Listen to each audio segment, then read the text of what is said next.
let's cut to the chase. What is going on with us? What is happening to the drive of doing hard work, and why do people not want to think critically anymore? So I want to tell you a little story of when I was a small child. I believe I was like 8 or 7 years old when I wasn't really excited to go to school for that particular day.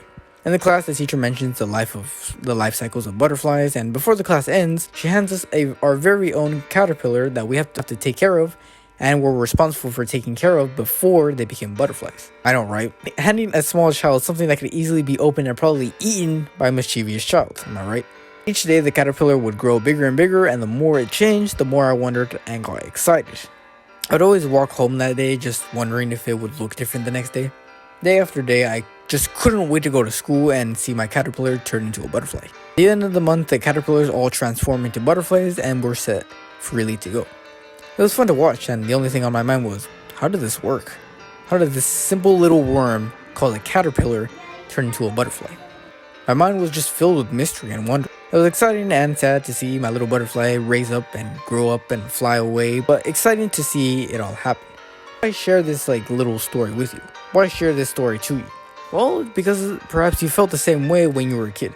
You tried something new and you never knew about it, and you felt a sense of excitement and wonder on how that thing that you're doing actually works. You got a sense of excitement which leads you to feeling or wanting to do certain things all the time. Fast forward a couple of years and nearly everyone in my middle school has a computer and a phone to play on and socialize with people. Practically anything can be done on a simple phone and it can fit right into your pocket. People get stuck on doing something like a math problem or a definition or something. They can easily Google something with just a couple of clicks later, and in a few seconds you have your answer. What is actually happening? Are we just becoming more lazy to finding the answer to something? Or are we given the opportunity to use less of our brain power to make things easier for ourselves? This all comes down to the fact of information overload. Given many different answers to the same question has led us to a downward path. Beforehand, we had to ask an expert on a certain thing we were stuck with. Stuck on a math problem? Well, just raise your hand and ask the teacher for help. But now we can type in the answer to anything we want to receive and get multiple results. But with information overload, we're given different answers to the same question. Almonds bad? Let's find out. It says almonds are good for your health, but this other article says that they're bad for our health. With answers like these, we don't actually know if we're right or wrong. Our beliefs are all over the place, which would lead to disagreement. The more we disagree with one another, the more we are led to avoid thinking critically and just agree with what everyone says. Almonds are bad. This article says so.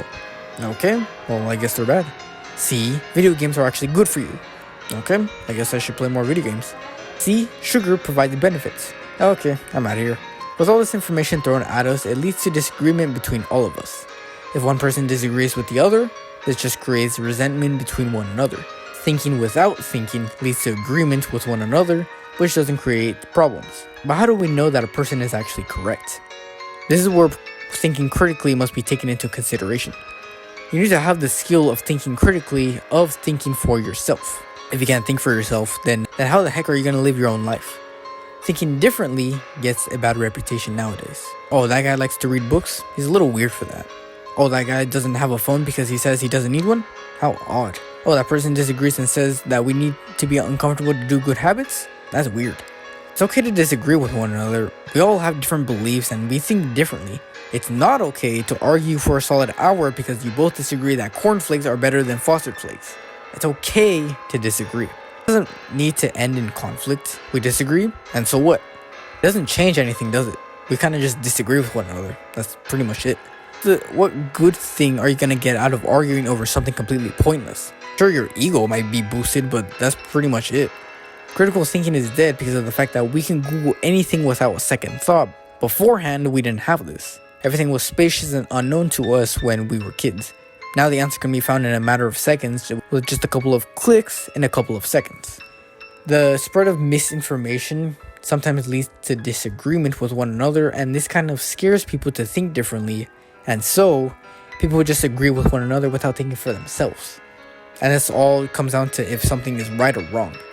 Everyone is fixated on the mindset that we need to agree with one another in order to get along. If you don't, then we won't get along. But this is just not the case. Now, how do you actually become a better critical thinker? Or better yet, why do you need to become a better critical thinker? Well, if you want to solve basic problems without reacting to them emotionally and think more logically, you need the skill of critical thinking. Book I've been reading, Thinking Fast and Slow by Daniel Mann. We have two systems of thinking, System 1 and System 2. System 1 is the part of our brain that thinks automatically. We see something and we react to it immediately. It's mostly powered by emotions, but at the same time, something that comes from instinct. It requires little to no effort to activate.